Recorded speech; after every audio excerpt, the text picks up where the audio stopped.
Hi everyone, and welcome to day 6 in the series of Rebuilding the Gates of Nehemiah.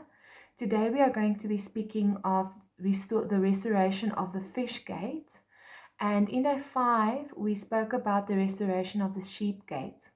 If you have not prayed through day 5, please do that before continuing on, as the order of the restoration process has significance. Today I'm going to read to you from Nehemiah 3. We finished in verse 1 where we read about the sheep gate and prayed about the fact that Jesus is our only high priest, that we can come boldly to the throne of grace, that he was the perfect lamb slain for us, that he is the lamb that was slain, and the victory that he has for us when we receive righteousness from him and we do not try to receive it for ourselves. And just to remind you also, we were speaking about the pool of Bethesda, which means mercy, the place of mercy. So we have received the message that we can be completely dependent on the Lord for our process of restoration, and we've given it to him. And now in day 6, we are going to look at the restoration of the fish gate.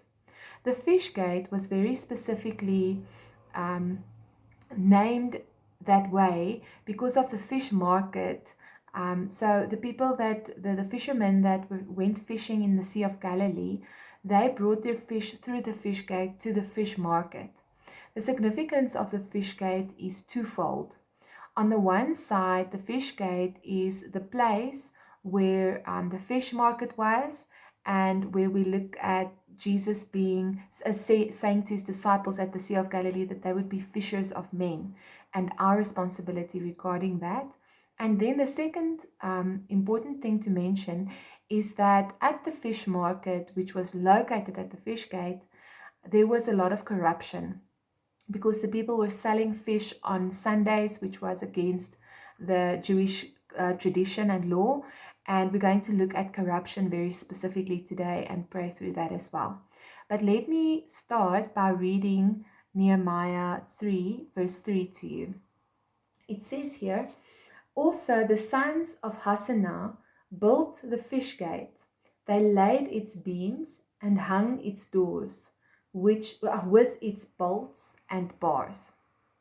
Now, the fish gate, as I said, it mentions the place where we have communication with others. When we look at our Christian walk, first we get saved at the sheep gate, and then at the fish gate we start becoming fishers of men.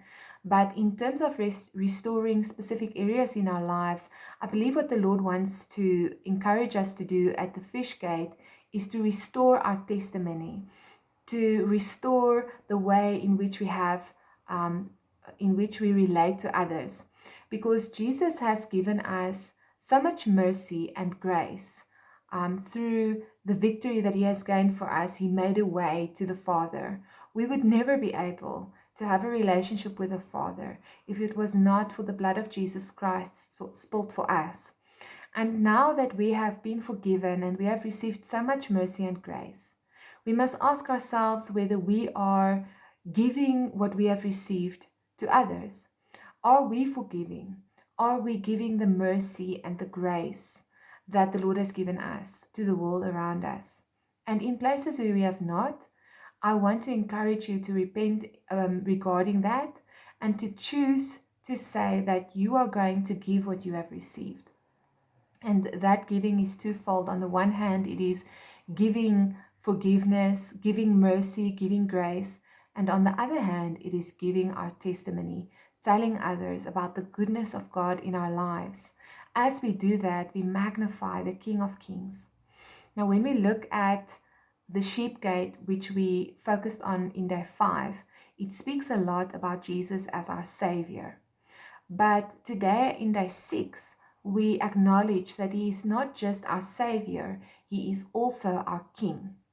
And why I say that is that when we look at Jesus as our Savior, we realize the redemption that we have received. But when we look at Jesus as our King, we live by the principles of the kingdom of heaven. and we bring the kingdom of heaven to earth, and we become ambassadors of the kingdom of heaven. We become those who are magnifying the King through our lives, who are worshiping Him in spirit and in truth. We'll speak a bit about this again. First, I want to specifically speak about us as fishers of men.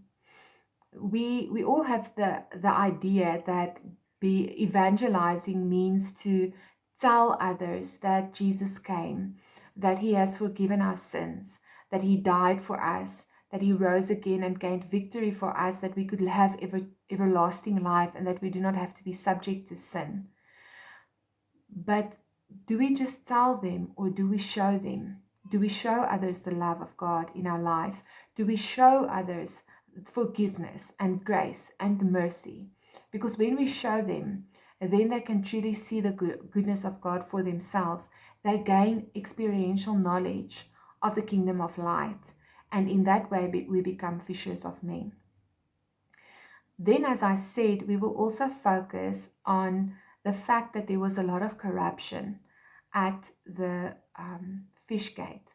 If we speak about corruption, it means the misuse of power by someone in authority. And many times we know that it has to do with money, but that is not all that it has to do with. It has to do with gaining something through misusing the power that you have been given. We have all been given power and authority by Jesus Christ. The moment that we accept Jesus as our Lord and Savior, as our Lord, our King and Savior, in that moment we receive the authority and the power that He died and rose again to give to us. Then we are the people in authority. Now, I read that someone said, and this makes a lot of sense to me, that when you look at corruption in a culture, you will always find it in places of worship and in places of business. And when we look at the fish gate, that is what we find, because the corruption had an impact on the temple, because it was done on Sundays and it was done in the marketplace, so it had an effect on business. And when we look at rebuilding the fish gate, we have to ask ourselves where we are misusing the power and the authority that God has given us, where we are using it for self-gain, and where we are not using it in obedience to the Lord and doing what He has told us to do with that power and authority.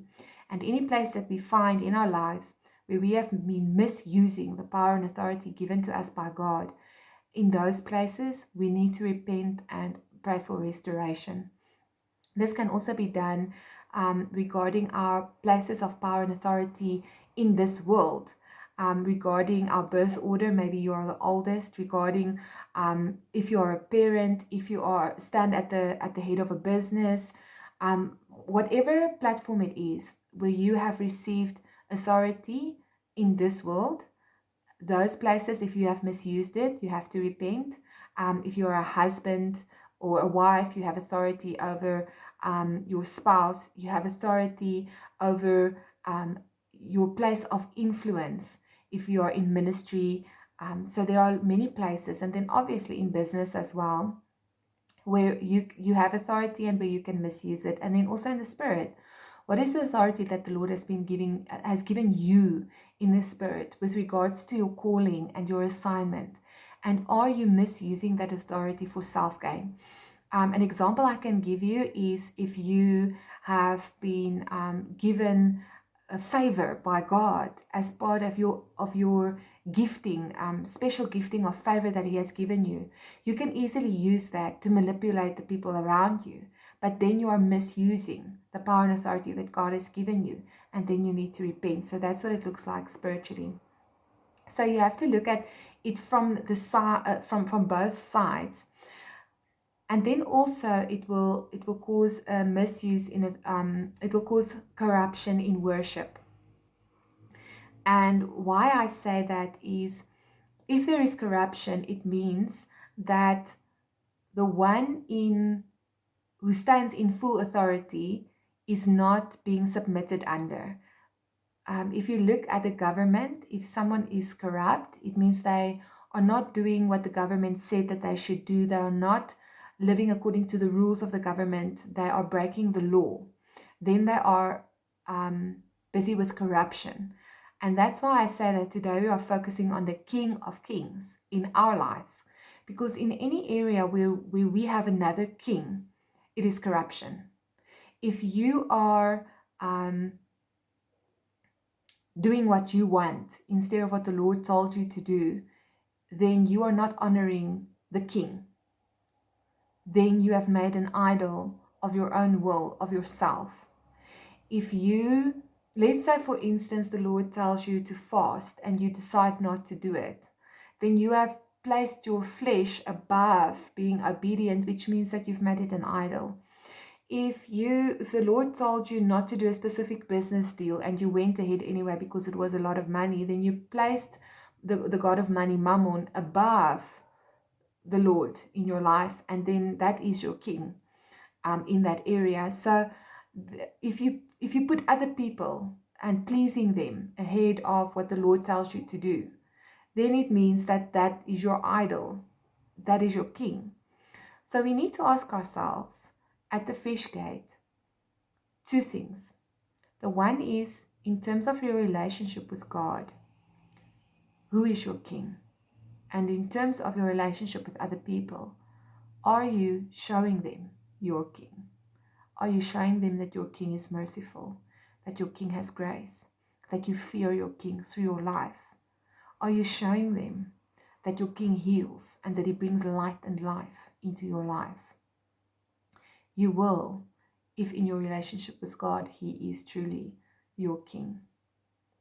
Any place where you have allowed idolatry, any place where you have allowed anything else to stand above the Lord, repent for that and ask the Lord to help you. The word says that we have received everything pertaining to life and godliness.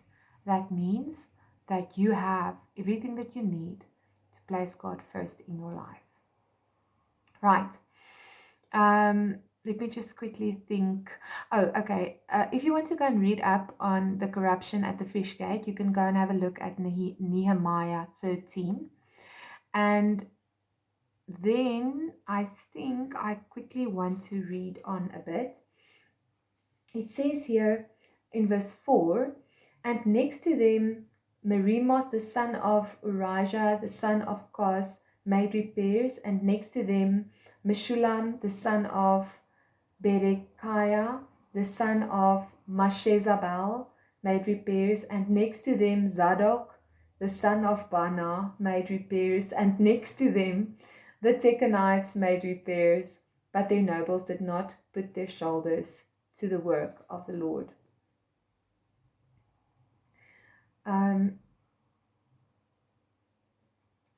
What I want to say by reading all of those names is that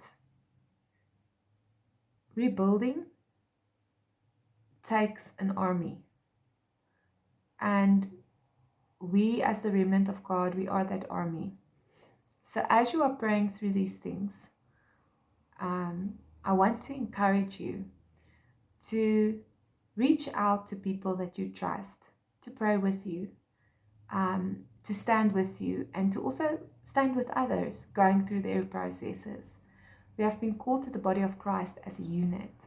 We can only be one if we have one mind, and we can only have one mind if we have the mind of Christ. So today, as you reflect on the fish gate and on the two legs of the fish gate, which is ironic since fish don't have legs, but if you focus on the fact that it was the place of discipleship and where people told others of the Lord and where they became fishers of men in relation with the world, and then also focusing on the fact that it was the place where there was corruption, and not to be part of that corruption, but to allow Jesus to be the king of your life. If we think of those two and we pray regarding that, remember, you do not stand alone. There are many in the body of Christ that are standing with you, and ask those people to pray with you. If you don't have friends like that, ask the Lord for him. He will provide. and make sure that you are part of the unity of the body of Christ. I want to leave you with one specific message regarding the fish gate. If we look at the fact that the fish gate was close to the Sea of Galilee and it was close to the Gihon spring, that spring went into the bath of Bethesda that we spoke about yesterday. And it speaks of water gushing forth. That water gushes from heaven to you, and then it should gush from you to the world around you. That living water is part of the restoration that the Lord brings as He brings us truth and peace while we rebuild. God bless.